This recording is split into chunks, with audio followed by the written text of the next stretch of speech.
እሺ አንተ ማን ብለህ ነው የምታምነው? እኔ የሰይጣንና የሰዎቹ ፍሪ ዊል ነው የፈጠረው ነፃ ፈቃድ እንጂ እግዚአብሔር አይደለም ክፋት ነው የፈጠረው። እሺ ልክፈትልህ፣ አንብብልኝ። ይሄንን ብርሃንን ሰራው ጨለማውንም ፈጠረው፣ ድህነትን እሰራለሁ ክፋትንም እፈጥራለሁ። እነዚህን ሁሉ ያደረግኩ እግዚአብሔር እኔ ነኝ። ክፋትን ማን የፈጠረው? ክፋትንም እፈጥራለሁ። ወንድማችን መጀመሪያ ላይ የተናገረው ነገር ልክ ነው። ክፋትን ከኃጢአት አንጻር ከተረጉማችሁት፣ አዎ በሰው ልጆች አለመታዘዝ ምክንያት የመጣ እንጂ እግዚአብሔር ክፋት የለበትም።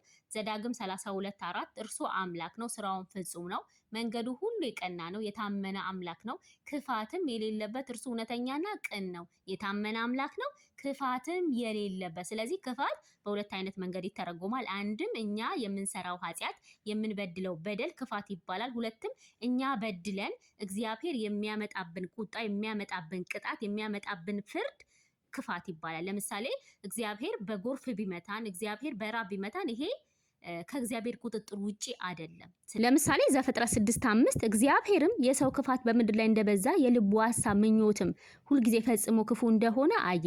የሰው ክፋት እዚህ ጋር የሰው ክፋት የተባለው ምንድነው? የሰዎች ኃጢአት፣ የሰዎች በደል ምን ይባላል? ክፋት ይባላል። ሰዎች ኃጢአትን ሰርተው ሰዎች እግዚአብሔርን በድለው እግዚአብሔር የሚያመጣባቸው ቅጣት፣ ፍርድ ምን ይባላል? ክፋት ይባላል። እሱም ለምሳሌ ዘጸአት 32:14 ዘጸአት 32 ላይ ያለውን ታሪክ እናውቀዋለን።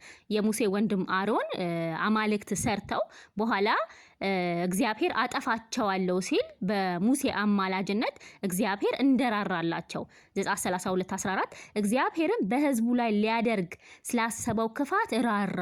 በሕዝቡ ላይ ስላሰበው ክፋት ምን አለ? እራራ። እዚህ ጋር ክፋት የተባለው ምንድነው? እግዚአብሔር ሊያመጣባቸው የነበረውን ቅጣት፣ ፍርድ እግዚአብሔር አጠፋቸዋለሁ ብሎ ነበር እዛው 10 ላይ።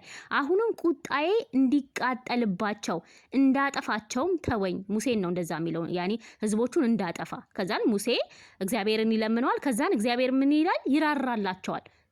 አልፈረደባቸውም፣ አልቀጣቸውም። ዮናስ 3:10 እግዚአብሔርም ከክፉ መንገዳቸው እንደተመለሱ ስራቸውን አየ። እግዚአብሔርም ያደርግባቸው ዘንድ በተናገረው ክፉ ነገር ተጸጽቶ አላደረገባቸውም። የነነዌ ህዝብ በንስሐ በጸሎት በመመለሳቸው እግዚአብሔር ምህረት አደረገላቸው፣ እራራላቸው ማለት ነው። ኤርምያስ 18:8 ይህ ስለ እርሱ የተናገርሁበት ህዝብ ከክፋቱ ቢመለስ፣ ከምኑ ቢመለስ? ከክፋቱ ከኃጢአቱ ቢመለስ እኔ ያደርግበት ዘንድ ካሰብኩት ክፉ ነገር እጸጸታለሁ፣ ያኔ እምረዋለሁ እያለ ነው እግዚአብሔር። ስለዚህ ክፋት በሁለት አይነት መንገድ ይፈታል። ይሄ ደግሞ ምንም ችግር የለውም። አንድ ቃል በተለያየ አይነት መንገድ ተፈታ ማለት ችግር ያመጣል ማለት አይደለም። ይሄ እናንተም የምትደግፉት ሐሳብ ነው። ምክንያቱም አንድ ቃል የተለያየ አይነት ትርጉም አለው ትሉን የለ። ስለዚህ በዛ መንገድ ነው የሚፈታው። ይሄን ደግሞ መጽሐፍ ቅዱስም የሚደግፈው ነው።